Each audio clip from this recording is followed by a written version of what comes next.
Hey, welcome back to Whitetail Garage.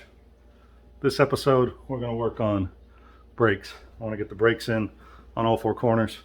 Now, I'm doing this during the week after work, so it might be a little disjointed. It may run over a few nights, just depending on how much time I can spend out here and how much I can get done while I'm out here. So hopefully everything goes smooth and get it done quick, and it's a nice, seamless video. If not, we'll see.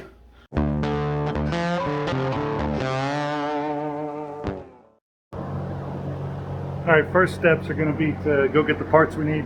I already have the new brake drum, so let's go get the rest of the parts we need from the warehouse. All right, over here at the warehouse. So we're going to need brake pads. We're going to need drum all-in-one kit.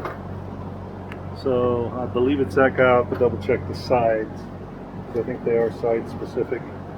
Yeah, they are side specific. So. Or front and rear specific, one of the two, I don't know which. Brake pads. More brake pads. So there's one of the old drums. There's the other two old drums. We're going to use those. New brake hose. We're going to reuse one of the old brake hoses. Wheel cylinder. This is another wheel cylinder. Another wheel cylinder, and then the last wheel cylinder. So the back two wheel cylinders are the same, front two wheel cylinders are different. I also have this brake line, which is the rubber hose from the chassis to the rear axle. So we can probably go ahead and get that in as well. And I think that's all the new parts. So as you can tell, I've gotten all the old hardware removed from all the corners except for that back corner that direction, and we'll get to that. But that was just pulling off quickly, you know, getting it all over here so I could get to these hubs and evaluate whether or not there was an issue, and make sure they weren't seized and get past all that. So we're back to going back together with it. Replacement for the left front is this Dorman 408 23.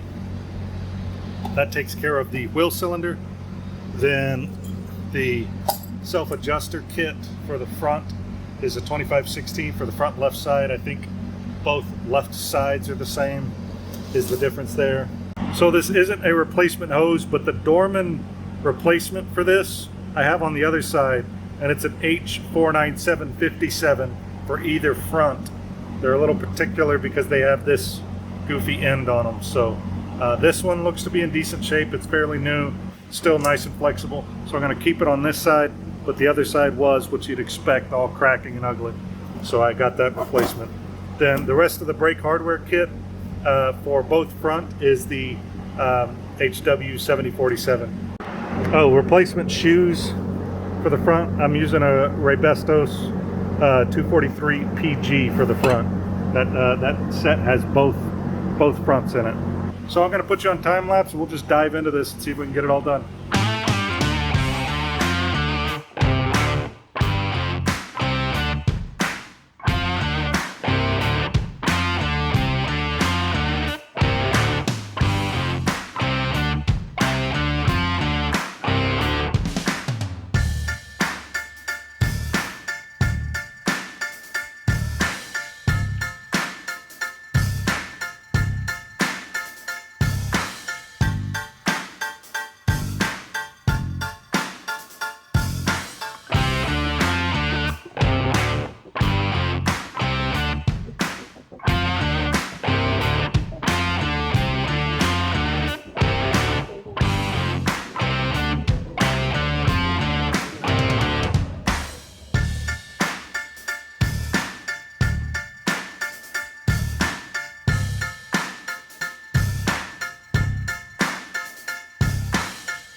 All right, this side's complete. The drum, by the way, I forgot to mention, was a Raybestos 2640R, I think. I'll put it on the screen just to make sure I've got the right number for you.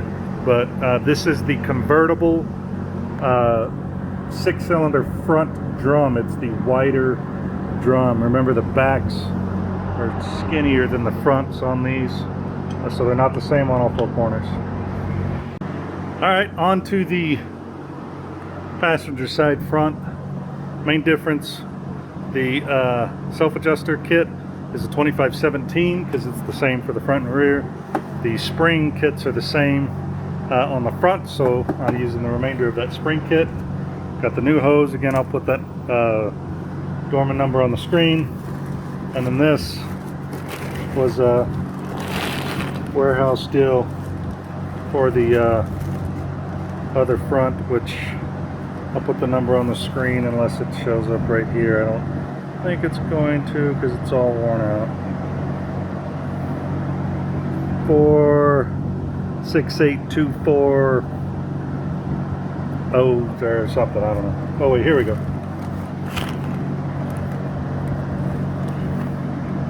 So W40824 wheel cylinder. Again, it was a warehouse deal, so that's why it comes in a bag like this, but we've got everything we're supposed to get with it but the box, so you know, that works out. So we'll jump on this side.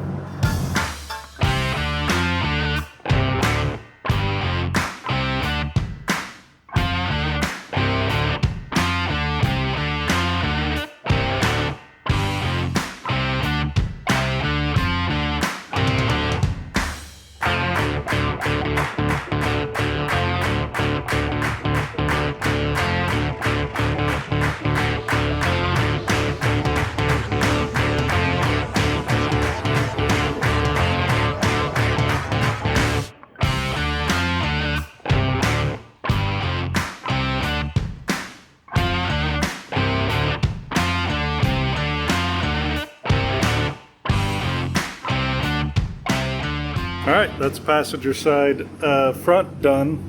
Now I'll move on to the rear.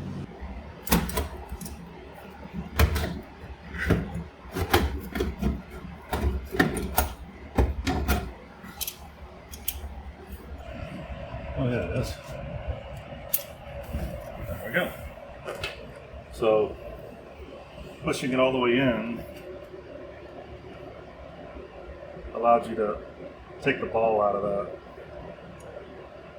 And you probably could have done it with it in the vehicle, but either way I still have to replace this, and the way this sets is just a hammered in pin, so that's going to be fun to have to fight out of there. Replace the brake handle. We got to drive this pin in, remove the handle, and then we can put the new one on.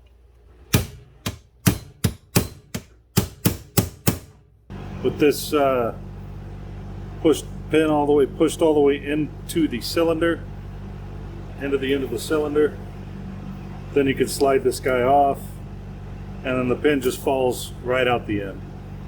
It can go on either side. That's the one it came out of. This is the one the aftermarket is going to go into.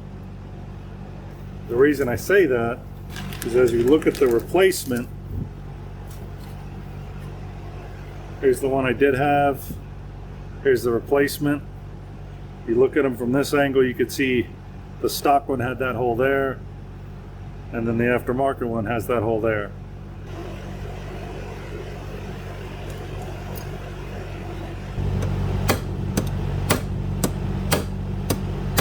All right, let me educate you on one thing I didn't know about that I just figured out by accident. And now that I know, it makes more sense, right? So whenever this goes in and out, if you're looking at it from the bottom, this is going in and out. That cable is connected to that shaft right in here. And so when it's in the car, you can't get that cable out. It comes around a pin, around a wheel right here, and it goes right here and connects. The ball sits right there. And that's so, you see you don't have access, that's so the ball doesn't slip out, right? And so you can see right there is where that ball is, right? And it just sits in like a keyhole. So when you push back, it doesn't go back far enough for you to gain access. What you have to do, there's one more notch. If you look at this, there's that notch right there, that when you're returning this between this guy rotating, forcing you to rotate the shaft, and then that notch falling into place, it stops it. So if you take your finger and lift that tab up right there, then you can push it back that much further. And then once you do, voila, that's how you route the, there's a wheel that sits in that hole, a wheel right here, that the cable is going to go up through the back and then curve in there. So you're going to feed the cable into that guy and then slip it into that spot right there, and then you just pull it forward and then it's locked into place because now it's stuck past that. So I figured that out. Somehow I got it to go all the way back when it was in the vehicle. I don't know how I did. I guess I just pushed it hard enough to where it rocked this. But either way, figured I'd share that tip. That's how you get that to go back far enough to get that out. Okay, so yeah, this is the end of that first cable. One end goes to the handle. Again, it went way up over there, and routes down around here, and then to that first piece, and again it ends here, and that's where it's gonna connect with this guy and go back to the rest of the vehicle. Alright, so up underneath the dash, I've run this up. The kit comes with a new seal, so that's got the new seal in there, and then, which, by the way, that new seal was an absolute chore to put in. I was surprised at how hard that was. Here's that opening that I was talking to you about. Again, you have to flip that up and get the handle to go all the way to the base, and that's what releases that, or makes it go back far enough to get this guy in there. And again, see, that just sets right in there, and then when you pull the handle forward,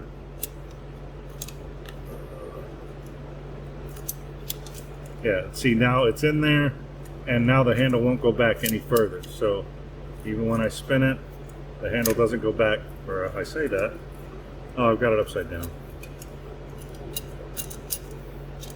See, and then whenever I spin that, the handle won't go back any further and doesn't allow that out. So then the wheel I was talking about, this is just kind of a little pulley. It forces that bend so it'll go straight down, and then the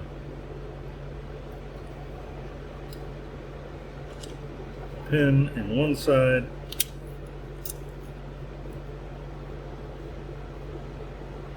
cotter in the other, and actually it went the other way.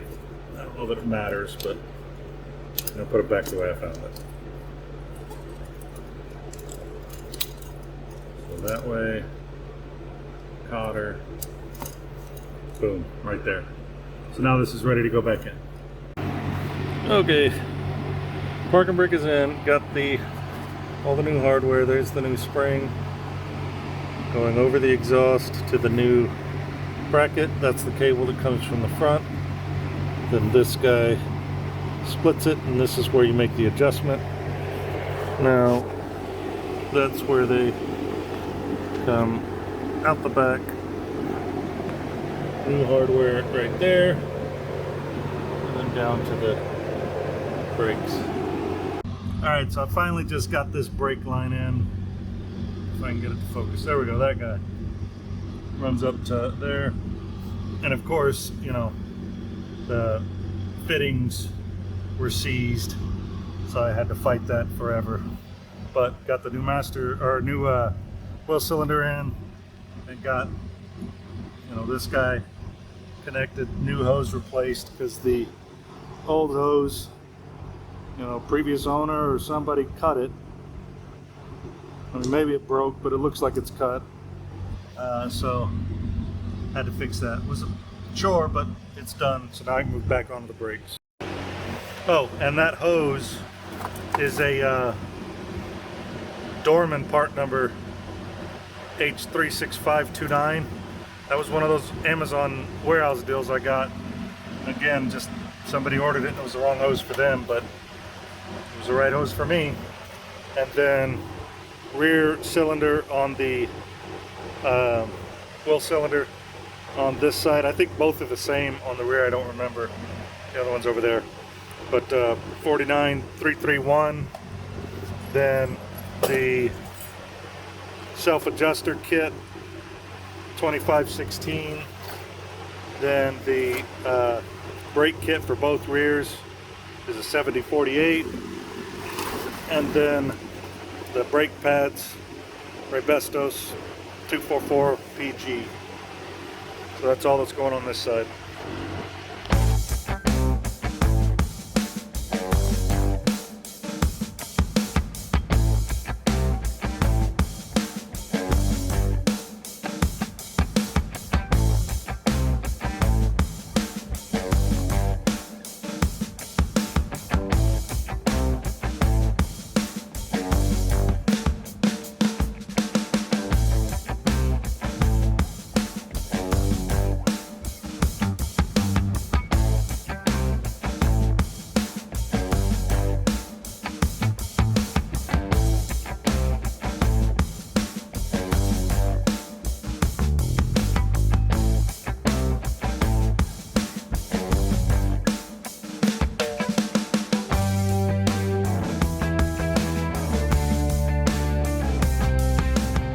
Alright, so last step, that side is done. All four corners are done, I should say. Last step is the two front brake lines that go into the soft line. The last person just did an absolute hack job with vice grips to get it out, so I've got some new fittings, and what I'm going to attempt to do so I don't have to replace the entire line is snip just the end of it off, you know, with my pipe cutter, and then take this fitting off, reflare it with this tool, which was very effective on the 90. It worked really, really well for flaring inside the vehicle. That Titan, I highly recommend it. Now it's only for a specific line size, so you have to, you know, you buy them per line size, but that die makes it really easy to do the fitting inside the car, or do the flare, I'm sorry, the flare inside the car with that fitting on. Hopefully I can get just enough for you know, that much, you know, 1/8 of an inch. I should be able to get that much out of it by bending the line a little bit, so that's what I'm working on.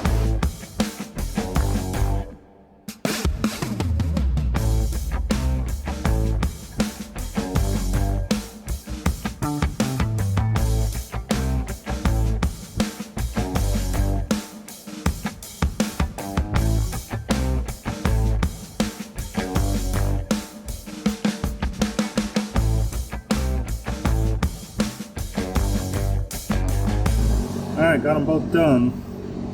That's the new fitting. Here's the old ones, and like you can see, somebody just chewed it up. There's no way I was going to be able to make that work, but I would have cut them right off and pull the line right back in. Okay, all four corners are done. Yeah, all new hardware's put in. Everything's squared away. Got these brake lines fixed. They have been bled, thanks to my lovely assistant in the car, not looking. Okay, so yeah, that's where we're going to end this episode. Thanks for watching. We'll see you next time.